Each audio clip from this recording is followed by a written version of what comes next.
Mga kautang, alam ko nanood ka ngayon ng video na to dahil naghahanap ka pa rin ng legit na mautangan online. At tamang-tama talaga yung video na napanood mo for today's video dahil i-share ko ay pag-uusapan natin ngayon itong utangan na sobrang maaasahan natin pagdating sa emergency needs natin dahil buo pong ma-receive yung pera at ang napakaganda, sobrang baba talaga ng interest rate mga kautang. At may option ka ba na pwede mong bayaran sa loob ng 2 months, pwede mong bayaran sa loob ng 3 months at installments po yan. Hello mga kautang, welcome back dito sa aking channel. This is Clarice, ang inyong number 1.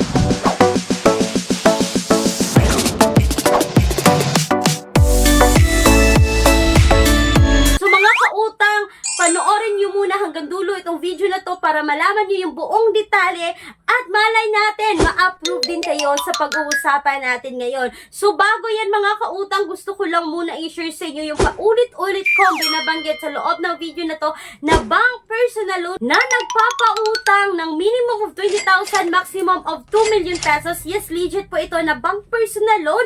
Lahat po ng requirements na kakailanganin ay makikita nyo ngayon dito sa screen. At kung sa tingin nyo mga kautang kayo ay qualified dito, meron kayong monthly income at least 20,000 pataas, you can email me right away, clariza@gmail.com, or you can now Viber me mga kautang na makikita nyo ngayon sa screen. So mga kautang, good news dahil sa video na to, mamimigay po ako ng free GCash giveaway.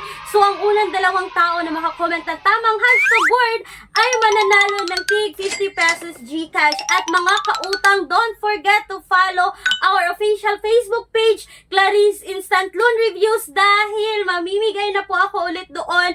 Magpapa-free GCash na rin po ako ulit doon via live po. So abangan nyo po yung live ko every 15th of the month and every 30th of the month mga kautang para sa ating 2,000 free GCash giveaway. So mga kautang, excited kong i-share ngayon sa inyo itong si Bilis. As you can see ngayon sa screen, makikita nyo yung offer na pwede mong bayaran na may option ka talaga sa pagbabayad. Pwede mong iselect yung 2 months, pwede mong iselect yung 3 months mga kautang. At dito pala kay Bilis, every week yung pagbabayad or every week yung installment or may every 2 weeks yung option mga kautang. Nasa sa inyo na yan kung ano yung pipiliin nyo. Pero dito mga kautang, based po sa experience namin ng isang team namin dito sa Peramax PH na YouTube channel din mga kautang, no, is nakapag-utang siya dito or na-offeran siya dito ng 2,000. Pero yung pwede niyang makuha mga kautang is 500 to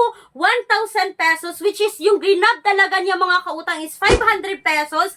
And yes, buo niyang nakuha yung pera mga kautang, no, at pinili niya itong bayaran ng 2 months. So ibig sabihin mga kautang, meron siyang 8 terms sa pagbabayad dito kasi nga weekly yung pinili niya. So meron siyang 76 pesos na weekly na pagbabayad dito. So mga kautang, 76 times 8 is nasa 608 lamang po. I-minus natin yung principal amount na 500 pesos. So nasa 108 pesos lang po yung tubo sa loob ng 2 months dito kay Bilis. So napakababa po ng interest ng Bilis. At mga kautang, alam ko na yung iba sa atin is mahihirapan na mag-apply dito sa Bilis, no, kasi nanghihingi siya or may option siya dito na maghingi ng payslip. Pero mga kautang, isa sa team namin dito sa Peramax PH is hindi muna siya nagbigay ng payslip but na-offeran siya dito ng 2,000 mga kautang. At yung mga valid ID po na tinatanggap dito kay Bilis mga kautang is pwede po passport, driver's license, PRC ID, voters ID,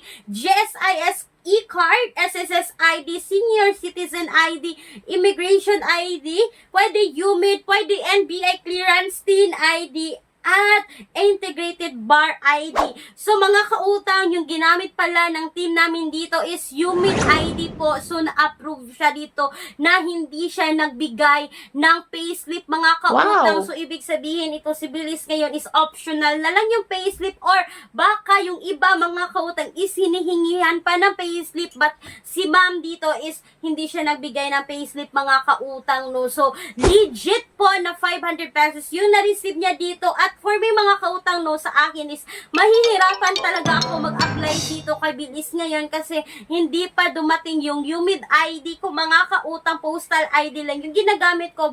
At yung husband ko naman or siya yung pinapag-apply ko is driver's license yung ID niya, but wala siyang payslip mga kautang, kaya medyo nahihirapan kami dito. Pero mga kautang, don't you worry kung kagaya nyo rin ako na hindi pwede dito kay Bilis mga kautang, may mga alternatives din tayo no, na apply direct website na makikita nyo ngayon sa description box or sa pen comment section na video na to. At mga kautang no, wag lang tayo puro utang, may mga other ways na tayo na pwede tayong kumita online. And don't forget also to visit 101 ways to make money online na nasa description box or sa pen comment section ng video na to. Sana po ay nakatulong itong quick and honest review about kay Bilis under po ng First Digital Finance Corporation na nakaset registered, submitting and accessing entities po sa CIC. Once again mga kautang, this is Clarice, ang inyong number 1 palautang dahil utang is life. Bye bye bye mga kautang!